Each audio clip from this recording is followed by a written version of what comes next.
नमस्कार दोस्तों, एक बार फिर आप सभी का स्पिरिचुअल ग्रेस चैनल में बहुत बहुत स्वागत है।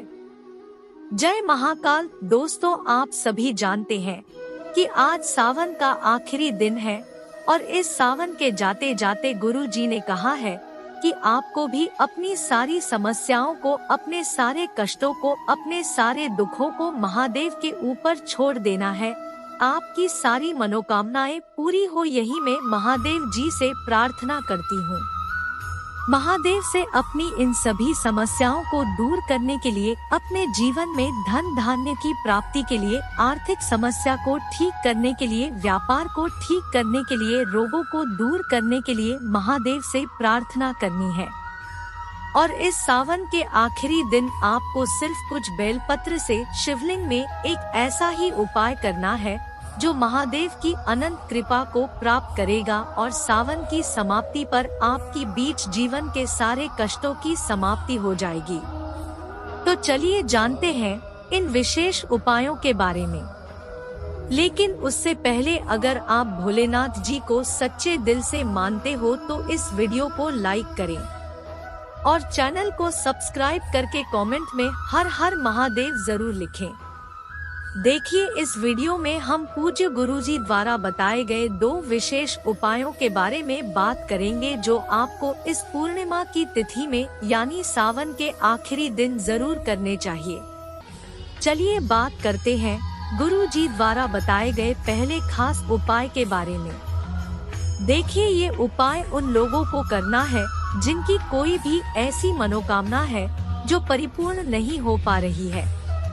तो पूज्य गुरुजी कहते हैं कि सावन की पूर्णिमा में आपको बेलपत्र से यह विशेष उपाय जरूर करना चाहिए। इस उपाय के लिए सबसे पहले आपको 1 लोटा जल ले लेना है। लोटा तांबे का ले लीजिएगा। फिर आपको लेने हैं 5 बेलपत्र। बस आपको ध्यान रखना है कि बेल पत्र की पत्ती कहीं से भी टूटी हुई नहीं होनी चाहिए, कटी फटी नहीं होनी चाहिए और बेल पत्र की डंडी के आखिर में जो दूध होती है यानी जो डंठल होता है वह भी नहीं होना चाहिए। फिर सबसे आखिर में आपको ले लेना है एक कमलगट्टा। देखिए, कमलगट्टा आपको किसी भी पूजन पाठ वाली सामग्री की जो दुकानें होती है, अब ये तीनों सामग्री लेकर आपको पहुंच जाना है शिवालय। गुरुजी ने कहा कि सावन की पूर्णिमा के दिन आपको यह उपाय किसी भी समय कर लेना है। सुबह से लेकर रात तक जब भी आपके पास टाइम हो तब आप इस उपाय को कर लीजिए। सबसे पहले शिवालय पहुंचकर आप एक काम करिएगा कि आप दक्षिण दिशा में बैठ जाएगा और उत्तर दिशा की तरफ अपना फेस कर लीजिएगा। लेकिन अगर शिवालय में भी रहे हैं तो फिर ऐसी स्थिति में आप शिवलिंग के सामने बैठकर की पूजा प्रार्थना कर सकते हैं।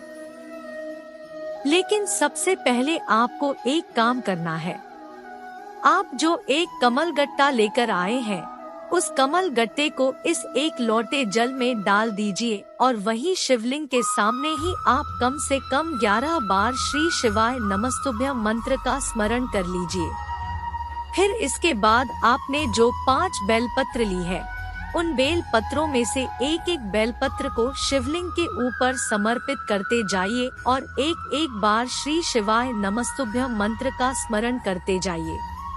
गुरुजी के अनुसार बेल पत्र समर्पित करते समय बेलपत्र की डंडी जलाधारी की तरफ रहेगी और बेलपत्र की चिकनी साइड का हिस्सा शिवलिंग में समर्पित रहेगा।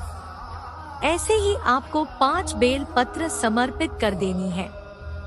फिर उसके बाद आपकी जो भी विशेष मनोकामना है जिसके लिए आप यह उपाय कर रहे हैं वो आपको महादेव से बोल देना है और साथ ही साथ महादेव के बहुत ही सुंदर से नाम चंद्रेश्वर महादेव के नाम का स्मरण कर लेना है।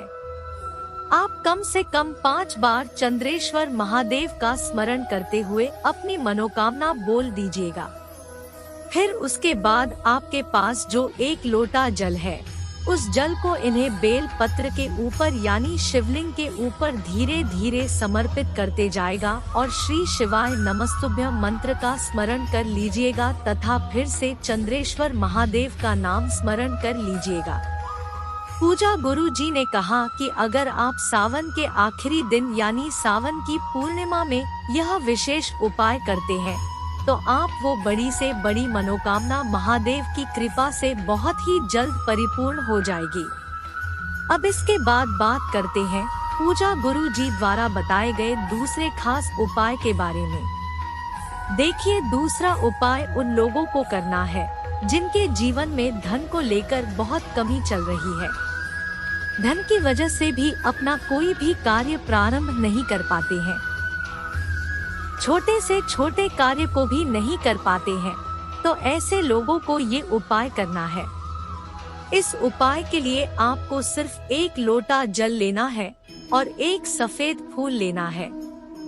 सफेद फूल आप जो भी लेंगे वह केतकी का नहीं होना चाहिए, क्योंकि केतकी का पुष्प को महादेव में समर्पित नहीं किया जाता है।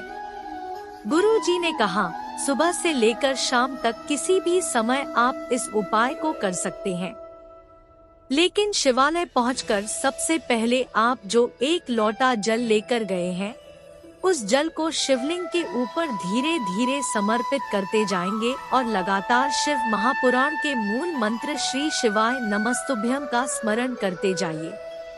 फिर इसके बाद आप जो 1 सफेद रंग का फूल लाए हैं उस सफेद रंग के फूल को आप शिवलिंग के ऊपर समर्पित कर दीजिए और आपके जीवन में काम धंधे की जो समस्या चल रही है उसको दूर करने के लिए महादेव से प्रार्थना कर लीजिए।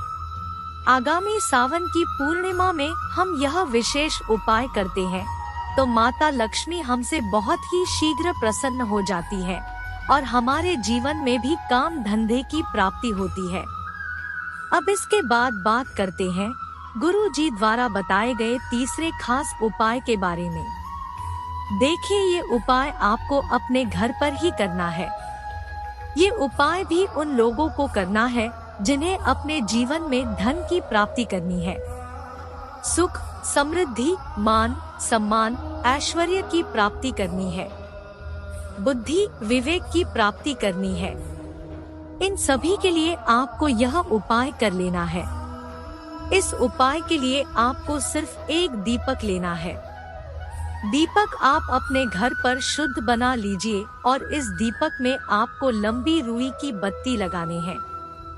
साथ ही साथ इसमें आपको घी का प्रयोग करना है और फिर इसी के साथ आपको 1 हरी इलायची और यह दीपक लेकर पहुंच जाना है अपने घर पर माता तुलसी के पौधे के सामने। लेकिन यह उपाय आप शाम के समय ही करेंगे, सूर्यास्त के बाद ही आपको ये उपाय करना है।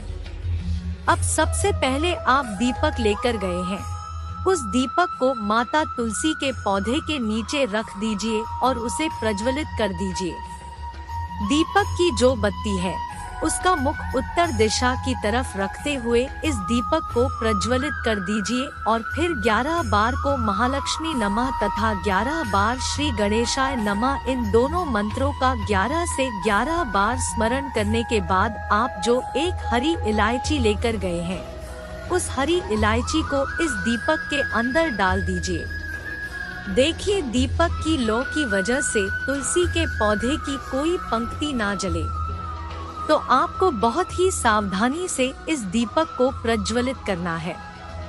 गुरु जी ने कहा कि इस प्रकार से अगर हम अपने घर पर ही यह दीपक प्रज्वलित करते हैं तो माता लक्ष्मी की कृपा हमें प्राप्त होती है और साथ ही साथ भगवान विष्णु की कृपा प्राप्त होता है।